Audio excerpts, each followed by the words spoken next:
당신은 자신이 절대 사기에 당하지 않을 것이라고 확신하고 있습니다. 당신은 똑똑하고 신중하며 세상 물정을 어느 정도 안다고 생각합니다. 뉴스에서 보이스피싱 당한 노인들의 이야기를 들으면 어떻게 저런 뻔한 수법에 넘어가지? 라고 고개를 절레절레 흔듭니다. 수억 원을 투자했다가 사라진 코인 거래소 이야기를 들으면 욕심이 과하니까 당하는 거지라고 생각합니다. 하지만 제가 오늘 여러분께 말씀드리고 싶은 것은 이것입니다. 당신이 사기에 안 당한 이유는 당신이 똑똑해서가 아니라 아직 당신을 노린 사기꾼을 만나지 않았기 때문입니다. 인류는 지난 수천 년 동안 놀라운 발전을 이루었습니다.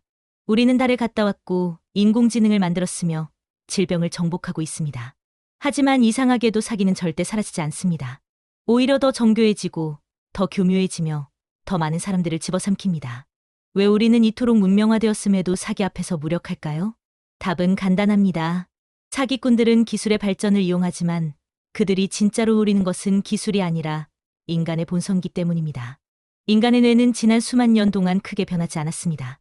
우리는 여전히 생존을 위해 빠른 판단을 내리도록 설계되어 있고 권위에 복종하도록 진화했으며 소속감을 갈망하고 손실을 극도로 두려워합니다. 사기꾼들은 바로 이 약점들을 정확히 합니다. 그들이 수천 년 동안 완성해온 공식이 있습니다. 4단계로 이루어진 이 공식은 단순한 기술이 아닙니다. 이것은 인간 심리에 대한 정밀한 해부이고 우리의 취약점을 겨냥한 완벽한 무기입니다.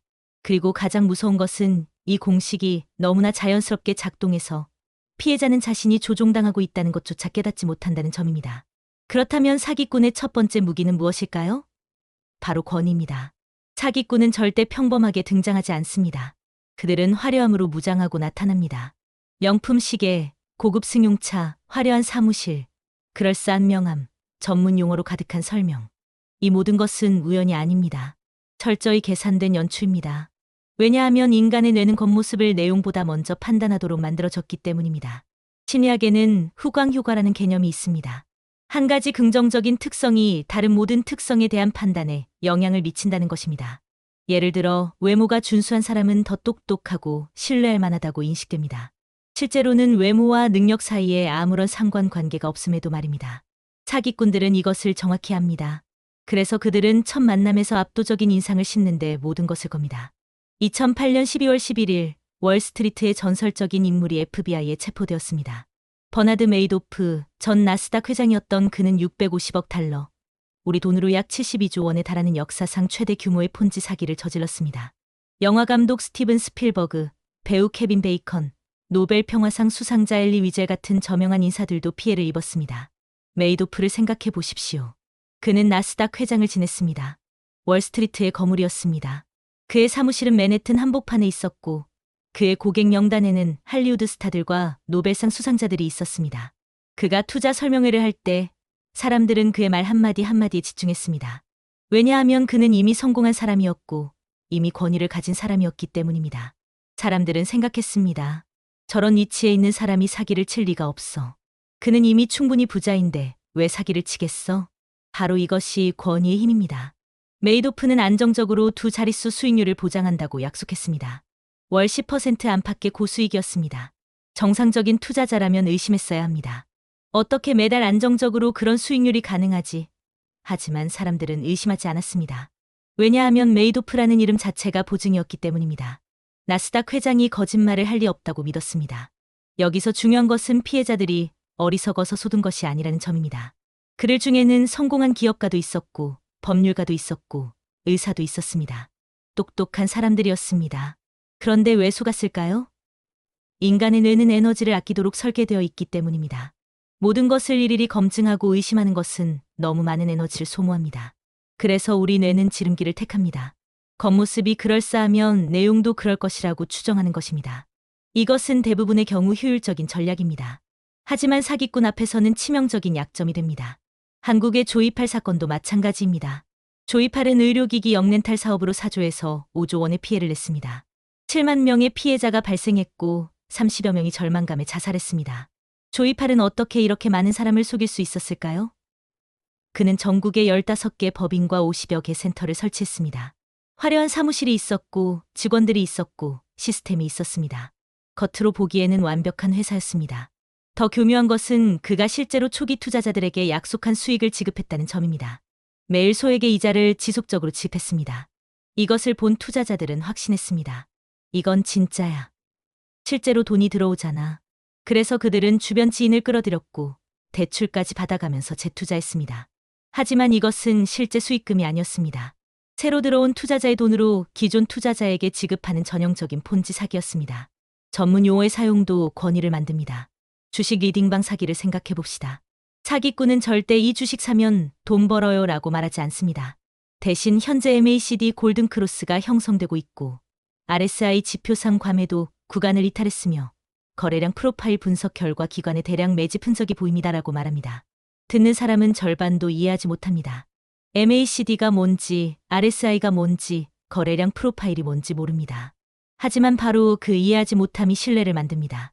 저 사람은 내가 모르는 전문 지식을 가지고 있구나. 저 사람은 나보다 훨씬 깊이 알고 있구나. 라고 생각하게 됩니다. 그래서 질문하지 않습니다. 질문하면 자신이 무식해 보일까봐 두렵습니다. 그냥 고개를 끄덕이고 따라갑니다. 심리학자 로버트 치알디니는 이것을 권위의 원칙이라고 불렀습니다. 우리는 권위 있어 보이는 사람의 말을 별다른 비판 없이 수용하는 경향이 있습니다. 이것은 진화적으로 이해됩니다. 부족 사회에서 리더의 지시를 빠르게 따르는 것은 생존에 유리했습니다. 일일이 따지고 의심하는 사람은 위급한 상황에서 도태되었습니다. 하지만 현대 사회에서 이 본능은 사기꾼들에게 이용당합니다. 가짜 의사, 가짜 변호사, 가짜 투자 전문가들이 끊임없이 등장하는 이유입니다. 이것이 사기꾼의 첫 번째 무기입니다. 권위로 당신을 압도하고 당신의 비판적 사고를 마비시키는 것입니다. 여기서 잠시 멈추고 생각해 보십시오. 지금까지 설명한 권위의 함정을 떠올렸을 때 주변에서 본 사람이 떠오르지 않습니까? 아니면 어쩌면 당신 자신의 경험이 스치고 지나가지는 않았습니까? 자, 그렇다면 두 번째 무기는 무엇일까요? 바로 고르기입니다. 권위로 압도하는 것만으로는 충분하지 않습니다. 똑똑한 피해자는 주변 사람들에게 조언을 구할 수 있습니다. 가족에게 전화해서 이런 투자 제안을 받았는데 어떻게 생각해? 라고 물어볼 수 있습니다. 친구에게 이거 좀 이상하지 않아? 라고 말할 수 있습니다. 인터넷으로 검색해 볼 수 있습니다. 사기꾼은 이것을 압니다. 그래서 그들은 두 번째 단계로 피해자를 주변 사람들로부터 심리적으로 고립시킵니다. 이 정보는 아직 시장에 공개되지 않은 것입니다. 당신만 특별히 알려드리는 겁니다. 다른 사람에게 말하면 기회가 사라질 수 있습니다. 이것은 우리만의 비밀입니다. 이 말을 들어보셨습니까? 사기꾼의 두 번째 전략은 당신을 특별하다고 느끼게 만드는 동시에 주변 사람들로부터 단절시키는 것입니다. 로맨스 스캠을 당한 피해자들이 하나같이 하는 말이 있습니다. 그 사람은 나를 특별하게 대했어요. 나만 이해해준다고 했어요. 가족들은 우리 관계를 이해하지 못한다고 했어요. 이것은 우연이 아닙니다. 사기꾼은 의도적으로 피해자를 주변과 단절시킵니다. 구체적인 사례를 보겠습니다. 40대 여성 A씨는 SNS에서 만난 외국인 남성과 온라인으로 연애를 시작했습니다. 그 남성은 중동에서 건설 프로젝트를 진행하는 엔지니어라고 소개했습니다. 매일 다정한 메시지를 보냈고 미래에 대한 꿈을 이야기했습니다. A씨는 가족에게 이 남성에 대해 이야기했습니다. 가족들은 걱정했습니다. 얼굴도 한번 못 본 사람한테 왜 그렇게 빠져 있어? 조심해. 그러자 그 남성은 A씨에게 말했습니다. 당신 가족은 우리 사랑을 이해하지 못해요. 그들은 전통적인 사고방식에 갇혀 있어요. 우리는 다릅니다. 우리는 국경을 넘어선 진정한 사랑을 하고 있어요. 그들이 우리를 방해하게 두지 마세요. A씨는 점점 가족과 거리를 두기 시작했습니다. 가족의 조언을 그들은 내 행복을 질투하는 거야 라고 해석했습니다. 그리고 어느 날 그 남성은 긴급한 상황이 생겼다고 말했습니다. 프로젝트 비용이 잠시 묶여서 당장 자금이 필요하다고 했습니다. 당신만 믿어요. 당신만이 나를 도울 수 있어요. 이 돈은 프로젝트가 끝나면 2배로 돌려드릴게요. 우리가 함께할 미래를 위한 투자예요. A씨는 3천만 원을 송금했습니다. 가족에게는 비밀로 했습니다. 왜냐하면 그들은 이해하지 못할 것이라고 믿었기 때문입니다. 첫 번째 송금 후 남성은 더 많은 돈을 요구했습니다. 예상치 못한 세금 문제가 생겼어요. 조금만 더 도와주세요. A씨는 또 송금했습니다. 이번에는 대출을 받았습니다. 총 1억 원이 넘는 돈이 사라진 후에야 A씨는 사기를 당했다는 것을 깨달았습니다. 하지만 이미 늦었습니다. 더 비극적인 것은 A씨가 가족에게 도움을 요청하지 못했다는 점입니다. 너무 부끄러웠고 너무 창피했고 내가 말했잖아 라는 말을 들을 것이 두려웠습니다. 왜 사기꾼은 이렇게 피해자를 고립시킬까요? 인간은 사회적 동물입니다. 우리의 판단은 대부분 타인의 시선과 조언을 통해 검증됩니다. 심리학자들은 이것을 사회적 현실 검증이라고 부릅니다. 우리는 혼자 결정을 내릴 때보다 여러 사람과 논의할 때 더 나은 판단을 내립니다. 왜냐하면 다른 사람들은 우리가 놓친 것을 볼 수 있기 때문입니다. 사기꾼은 이 사회적 현실 검증 시스템을 무력화해야 합니다. 그래서 그들은 특별함이란 미끼를 던집니다. 당신은 다른 사람들과 달라요. 당신만 이 기회의 가치를 알아봅니다. 주변 사람들은 평범한 사고방식에 갇혀 있어요. 그들은 질투할 겁니다. 그들은 당신을 끌어내리려 할 겁니다. 이런 말을 반복적으로 들으면 피해자는 점점 고립됩니다. 주변에 우려 섞인 조언을 그들은 몰라서 그래라고 무시하게 됩니다. 친구의 경고를 질투하는 거야 라고 해석합니다. 이제 피해자는 혼자입니다. 그리고 혼자인 사람은 취약합니다. 다단계 조직을 보십시오. 그들이 사용하는 가장 강력한 기술이 바로 이것입니다. 신입 회원이 들어오면 처음에는 따뜻하게 환영합니다. 가족처럼 대합니다. 여기서는 모두가 당신을 이해해요. 여기서는 당신이 특별해요. 그리고 슬쩍 말합니다. 바깥 사람들은 우리를 이해하지 못해요. 그들은 평범한 삶에 안주하는 사람들이에요. 하지만 우리는 다릅니다. 우리는 성공을 향해 나아가는 사람들이에요. 신입 회원은 조직 내에서 소속감을 느낍니다. 처음으로 자신을 이해해주는 사람들을 만난 것 같습니다. 반면 가족이나 친구들과 이야기하면 그거 다단계 아니야? 조심해라는 말만 들립니다. 점점 조직 안에서 시간을 더 많이 보내게 됩니다. 조직 밖의 사람들과는 거리가 멀어집니다. 그리고 어느 순간 돌아갈 곳이 없어집니다. 가족과는 이미 관계가 틀어졌고 친구들은 떠났고 남은 것은 조직뿐입니다. 폐쇄적인 투자 모임도 같은 원리로 작동합니다. 이 모임은 초대받은 사람만 들어올 수 있습니다. 여기서 나누는 정보는 절대 외부에 유출하면 안 됩니다. 당신은 선택받은 소수입니다. 이 비밀을 지켜주세요. 이런 배타성은 심리적 압박을 만듭니다. 나는 특별한 사람이고 특별한 정보를 가지고 있으며 이것을 놓치면 평범한 사람으로 전락한다는 두려움. 이 두려움이 판단력을 흐립니다. 여기서 주목할 점은 사기꾼이 직접적으로 주변 사람들과 연락하지 마세요라고 말하지 않는다는 것입니다. 그것은 너무 노골적입니다. 대신 그들은 피해자 스스로 고립을 선택하게 만듭니다. 당신은 특별하다. 다른 사람들은 이해 못한다. 그에게 말하면 기회를 뺏길 것이다. 이렇게 속삭입니다. 그러면 피해자는 자발적으로 입을 닫습니다. 자발적으로 조언을 구하지 않습니다. 그리고 사기꾼은 이제 방해받지 않고 피해자를 조종할 수 있게 됩니다. 지금까지의 핵심을 정리하면 이렇습니다. 첫 번째, 사기꾼은 권위로 당신의 의심을 잠재웁니다. 두 번째, 고립으로 당신이 도움을 구할 수 있는 모든 경로를 차단합니다.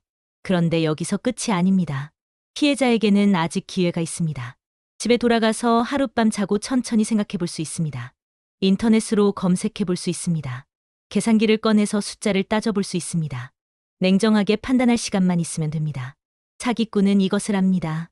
그래서 그들에게는 세 번째 무기가 있습니다. 바로 시간 압박입니다. 이 기회는 오늘까지입니다. 내일이면 사라집니다. 지금 결정하지 않으면 영원히 후회할 겁니다.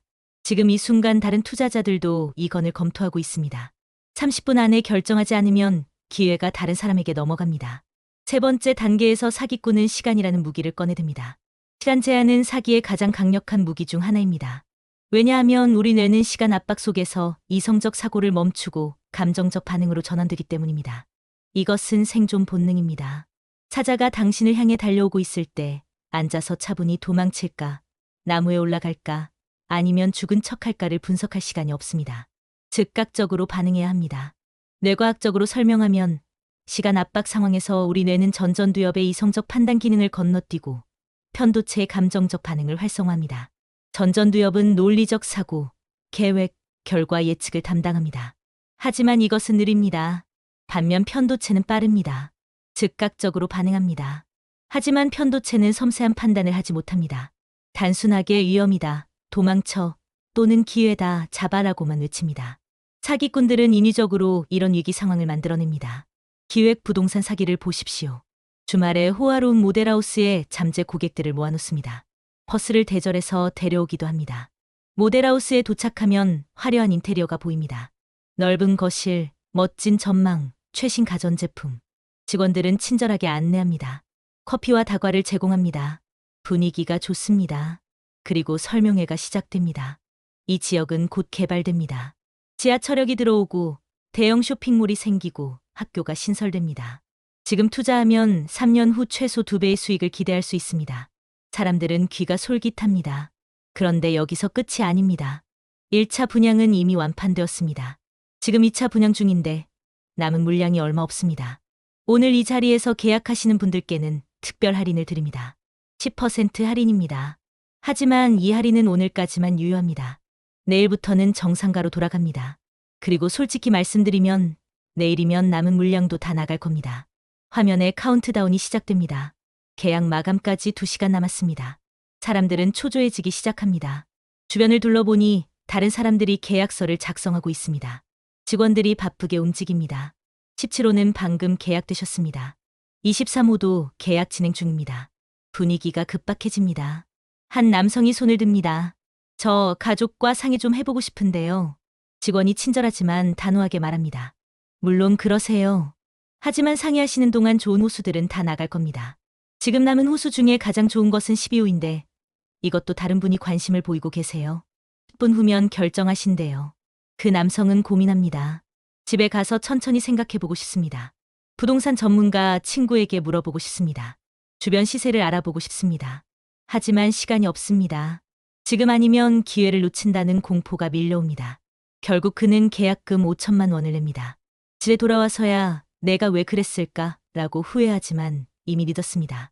냉정하게 생각해보면 이상한 일입니다. 부동산은 인생에서 가장 큰 투자 중 하나입니다. 최소한 며칠은 고민하고 주변 시세를 알아보고 개발 계획을 확인하고 전문가와 상담해야 합니다. 하지만 그 순간 그 모델하우스 안에서는 그런 이성이 작동하지 않습니다. 지금 안 하면 기회를 놓친다는 공포가 모든 것을 압도합니다. 코인 시장의 펌핑 사기도 같은 원리입니다. 텔레그램 방에 수백 명이 모여 있습니다. 갑자기 메시지가 떨어집니다. 지금 이 코인을 사세요. 10분 후 폭등합니다. 사람들이 동시에 매수합니다. 실제로 가격이 오릅니다. 초기 참여자들은 수익을 봅니다. 그들은 흥분합니다. 다음 신호를 기다립니다. 며칠 후 또 메시지가 옵니다. 지금 매수 5분 안에 이번에는 더 많은 사람이 참여합니다. FOMO, 즉 Fear of Missing Out, 소에 대한 공포가 작동하기 때문입니다. 저번에 참여 안 해서 기회를 놓쳤어. 이번에는 놓치지 말아야지. 하지만 이것은 연출된 상승입니다. 사기꾼들이 미리 대량 매집한 후 신호를 보내 개인 투자자들이 사들이게 만들고 가격이 오르면 자신들의 물량을 던져 빠져나갑니다. 개인 투자자들은 고점에 물리게 됩니다. 그런데 왜 똑똑한 사람들이 이런 뻔한 수법에 당할까요? 시간 압박 때문입니다. 지금 안 사면 기회를 놓친다는 공포 때문입니다. 이 FOMO라는 것은 현대인의 가장 강력한 심리적 약점 중 하나입니다. 우리는 다른 사람들이 무언가를 얻고 있을 때 자신만 뒤처진다는 것을 극도로 두려워합니다. 이것 역시 진화적 배경이 있습니다. 부족 사회에서 집단에서 소외되는 것은 곧 죽음을 의미했습니다. 혼자서는 사냥할 수 없고 맹수로부터 자신을 지킬 수 없었습니다. 그래서 우리 뇌에는 집단에서 뒤처지지 말라는 강력한 경보 시스템이 내장되어 있습니다. 사기꾼들은 이 경보 시스템을 악용합니다. 벌써 3,000명이 참여했습니다. 당신만 빠져 있습니다. 서둘러야 합니다. 이 말을 들으면 우리 뇌의 편도체가 활성화됩니다. 경보음이 울립니다. 위험해, 뒤처지고 있어, 빨리 따라잡아. 이성적 판단은 꺼집니다. 시간 제한과 함께 작동하는 또 다른 기술은 복잡성의 조작입니다. 사기꾼은 의도적으로 상황을 복잡하게 만듭니다. 계약서에는 전문 용어와 법률 문구가 가득하고 투자 구조는 여러 단계로 얽혀 있으며 수익 계산 방식은 일반인이 이해하기 어렵게 되어 있습니다. 왜 그럴까요? 복잡한 것을 이해하려면 시간과 에너지가 필요합니다. 하지만 시간은 없습니다. 지금 결정해야 합니다. 그래서 사람들은 이해하지 못한 채로 결정합니다. 저 사람들이 전문가니까 알아서 하겠지라고 생각하며 서명합니다. 행동경제학자 데니얼 카너먼은 인간의 사고를 두 가지 시스템으로 설명했습니다. 시스템 1은 빠르고 직관적이며 감정적입니다. 시스템 2는 느리고 논리적이며 분석적입니다. 일상적인 결정은 대부분 시스템 1이 처리합니다. 그것이 효율적이기 때문입니다. 하지만 중요한 결정, 특히 금전과 관련된 결정은 시스템 2를 활성화해야 합니다. 사기꾼들이 하는 일은 정확히 시스템 2를 작동시키지 못하게 방해하는 것입니다. 시간 압박, 감정적 흥분, 복잡성, 이 모든 것이 시스템 1을 마비시키고 시스템 1만으로 결정하게 만듭니다. 그리고 시스템 1은 사기꾼이 심어놓은 감정적 미끼에 쉽게 낚입니다. 당신이라면 이 지점에서 멈출 수 있었을까요? 모델하우스에서 텔레그램 방에서 지금 아니면 영원히 기회를 놓친다는 말을 들었을 때 말입니다. 그런데 가장 놀라운 것은 네 번째 단계입니다. 이것이 가장 잔인합니다. 사기가 드러난 후에도 계속되는 조종, 피해자 스스로 사기꾼을 변호하게 만드는 심리적 메커니즘입니다. 사기를 당했다는 것을 깨달은 순간 정상적이라면 사기꾼을 고발하고 주변에 알리고 피해를 최소화하려 해야 합니다. 그런데 이상하게도 많은 피해자들은 그렇게 하지 않습니다. 오히려 사기꾼을 변호합니다. 그 사람도 어쩔 수 없었을 거예요. 사정이 있었을 겁니다. 심지어 추가로 돈을 보내기도 합니다. 이번만 도와주면 이전 손실을 다 만회할 수 있다고 했어요. 가족들이 말립니다. 경찰이 설명합니다. 그 사람은 사기꾼입니다. 더 이상 연락하지 마세요. 하지만 피해자는 듣지 않습니다. 왜 이런 일이 일어날까요? 네 번째 단계에서 작동하는 것은 인지 부조화라는 심리적 메커니즘입니다. 심리학자 레온 페스팅거가 발견한 인지 부조화 이론이 이것을 설명합니다. 인간의 뇌는 모순된 생각을 동시에 유지하는 것을 극도로 불편해합니다. 나는 똑똑한 사람이다와 나는 사기에 당했다는 양립하기 어려운 생각입니다. 이 불편함을 인지 부조화라고 부릅니다. 이 불편함을 해소하는 방법은 두 가지입니다. 하나는 현실을 받아들이는 것입니다. 나는 실수했다. 나도 속을 수 있다. 이번에 교훈을 얻었다. 이것은 자존감에 타격을 주지만 성장으로 이어집니다. 다른 방법은 현실을 부정하는 것입니다. 아니야, 이건 사기가 아니야. 일시적인 문제일 뿐이야. 조금만 기다리면 해결될 거야. 이것은 자존감을 보호하지만 더 큰 피해로 이어집니다. 그리고 안타깝게도 많은 사람들이 두 번째 방법을 선택합니다. 왜냐하면 첫 번째 방법은 너무 고통스럽기 때문입니다.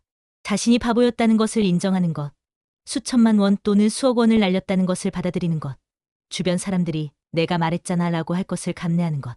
이것은 견디기 어려운 고통입니다. 메이도프 사건을 다시 보겠습니다. 2008년 12월 그의 폰지 사기가 드러났을 때 일부 피해자들의 반응은 놀라웠습니다. 분노와 충격도 있었지만 일부는 여전히 메이도프를 신뢰했습니다. 메이도프는 정직한 사람이야. 무언가 오해가 있을 거야. 왜 그랬을까요? 메이도프의 피해자 중 상당수는 20년, 30년 동안 그에게 투자해온 사람들이었습니다. 매달 안정적으로 수익을 받았습니다. 그 수익으로 자녀 교육비를 냈고 집을 샀고 은퇴 생활을 계획했습니다. 메이도프는 단순히 투자 매니저가 아니었습니다. 그는 그들 인생의 일부였습니다. 그런 사람이 사기꾼이었다는 것을 인정한다는 것은 무엇을 의미할까요? 지난 20년, 30년의 삶이 거짓 위에 세워졌다는 것을 인정하는 것입니다. 내가 받았던 수익은 실제 투자 수익이 아니라 다른 피해자의 돈이었다는 것을 인정하는 것입니다. 내가 믿었던 사람이 나를 속이고 있었다는 것을 인정하는 것입니다. 이것은 너무 고통스럽습니다. 그래서 뇌는 현실을 왜곡합니다. 아니야, 메이도프는 좋은 사람이야. 무언가 잘못된 거야. 그가 돌아올 거야. 조이팔 사건도 마찬가지였습니다. 조이팔은 2008년 12월 중국으로 밀항했습니다. 2011년 12월 사망했다고 알려졌지만 그 진위 여부조차 확실하지 않습니다. 하지만 일부 피해자들은 오랫동안 조이팔이 돌아올 것이라고 믿었습니다. 왜 그들은 이렇게 믿었을까요? 현실을 받아들이는 것이 너무 고통스러웠기 때문입니다. 조이팔 피해자 중 상당수는 전 재산을 잃었습니다. 가족과 친척, 지인들에게 돈을 빌려서까지 투자했습니다. 일부는 대출을 받았습니다. 사기가 드러난 후 그들 앞에 남은 것은 빚뿐이었습니다. 이 현실을 받아들인다는 것은 무엇을 의미할까요? 나는 모든 것을 잃었다. 나는 빚더미에 앉았다. 나는 가족과 친구들을 실망시켰다. 나는 바보였다. 이것을 인정하는 것은 너무 고통스럽습니다. 그래서 일부 피해자들은 현실을 부정했습니다. 조이팔은 돌아올 거야. 그때 모든 게 해결될 거야. 이 희망에 매달렸습니다. 더 교묘한 사기꾼들은 이 심리를 미리 계산해 넣습니다. 그들은 사기가 드러난 후의 시나리오까지 준비해둡니다. 지금 시장 상황이 어려워서 일시적으로 환급이 지연되고 있습니다. 하지만 곧 회복될 것입니다. 여기서 포기하면 그동안 투자한 돈을 모두 잃게 됩니다. 조금만 더 투자하면 이전 손실까지 다 만회할 수 있습니다. 이것을 매물 비용의 오류라고 부릅니다. 이미 투자한 돈이 아까워서 계속 투자하는 것입니다. 합리적으로 생각하면 이미 잃은 돈은 돌아오지 않습니다. 지금 중요한 것은 앞으로 더 잃지 않는 것입니다. 하지만 사람들은 합리적으로 생각하지 못합니다. 이미 5천만 원을 투자했어. 여기서 포기하면 그 돈이 다 날아가. 1,000만 원만 더 넣으면 전부 회복할 수 있다잖아. 그래서 추가로 투자합니다. 그리고 그 돈마저 잃습니다. 도박 중독자가 잃은 돈을 만회하려고 계속 베팅하는 것과 같은 심리입니다. 다음 판에서 딸 거야. 지금까지 잃은 걸 다 만회할 거야. 하지만 다음 판에서도 집니다. 그리고 또 다음 판에 베팅합니다. 이것이 중독입니다. 그리고 사기도 일종의 중독입니다. 로맨스 스캠 피해자들도 비슷합니다. 경찰이 증거를 보여줍니다. 이 사람은 여러 명에게 같은 수법을 쓰고 있습니다. 당신만이 아닙니다. 이것은 조직적인 사기입니다. 하지만 피해자는 믿지 않습니다. 아니에요. 우리는 달라요. 우리 사이는 진짜예요. 그 사람은 진심으로 나를 사랑해요. 왜 그럴까요? 지난 몇 년 동안 내가 사랑했다고 믿었던 사람은 처음부터 존재하지 않았다는 진실을 받아들이는 것이 너무 고통스럽기 때문입니다. 그 사람과 나눴던 대화, 그 사람에게 느꼈던 감정, 그 사람과 꿈꿨던 미래, 이 모든 것이 거짓이었다는 것을 인정해야 합니다. 이것은 자아의 붕괴입니다. 그래서 뇌는 현실을 왜곡합니다. 증거를 무시합니다. 희망을 붙잡습니다. 그리고 그 희망이 사라질 때까지 계속 고통받습니다. 메이도프의 피해자 중 일부는 사기가 드러난 후에도 그에게 편지를 썼습니다. 당신을 용서합니다. 당신도 힘들었을 거예요. 메이도프의 장남은 아버지를 경찰에 신고한 죄책감을 견디지 못하고 2010년 스스로 목숨을 끊었습니다. 차남도 2014년 암으로 사망했습니다. 가족들도 인지 부조화의 고통 속에서 살았습니다. 내 아버지는 사기꾼이다라는 현실과 내 아버지는 좋은 사람이었다라는 기억 사이에서 갈등했습니다. 이것이 네 번째 단계입니다. 사기가 드러난 후에도 피해자가 현실을 부정하고 사기꾼을 변호하게 만드는 가장 잔인한 심리적 조종입니다. 이제 우리는 전체 그림을 볼 수 있습니다. 첫 번째, 사기꾼은 권위로 당신의 의심을 잠재웁니다. 두 번째, 고립으로 당신이 도움을 구할 수 있는 모든 경로를 차단합니다. 세 번째, 시간 압박으로 당신의 이성적 판단을 마비시킵니다. 그리고 네 번째, 사기가 드러난 후에도 인지, 부조화를 이용해 당신이 현실을 부정하고 계속 희망에 매달리게 만듭니다. 이것이 사기꾼들이 수천 년 동안 완성한 4단계 공식입니다. 그리고 이 공식은 너무나 자연스럽게 작동해서 피해자는 자신이 조종당하고 있다는 것을 깨닫지 못합니다. 오히려 자신이 스스로 선택하고 있다고 믿습니다. 그렇다면 우리는 어떻게 이것으로부터 자신을 보호할 수 있을까요? 구체적인 방어 규칙을 말씀드리겠습니다. 이 세 가지 신호 중 하나라도 보이면 무조건 멈추시오. 첫째, 상대방이 다른 사람에게 말하지 마세요라고 하거나 당신만 특별합니다라고 강조한다면 즉시 중단하시오. 둘째, 지금 아니면 기회를 놓칩니다라는 시간 압박이 들어온다면 그 자리를 떠나십시오. 셋째, 계약서나 설명이 복잡해서 이해가 안 된다면 절대 서명하지 마십시오. 이해하지 못한 것에 서명하는 것은 백지에 서명하는 것과 같습니다. 그리고 이 질문들에 명확하게 답할 수 없다면 계약을 금지하십시오. 이 투자의 수익은 어디서 나오는가? 구체적인 수익 구조를 설명할 수 있는가? 내가 지금 투자하는 돈은 정확히 어디에 쓰이는가? 손실이 발생하면 누가 책임지는가? 이 네 가지 질문에 상대방이 명확하게 답하지 못하거나 얼버무린다면 그것은 사기입니다. 무엇보다 중요한 것은 겸손입니다.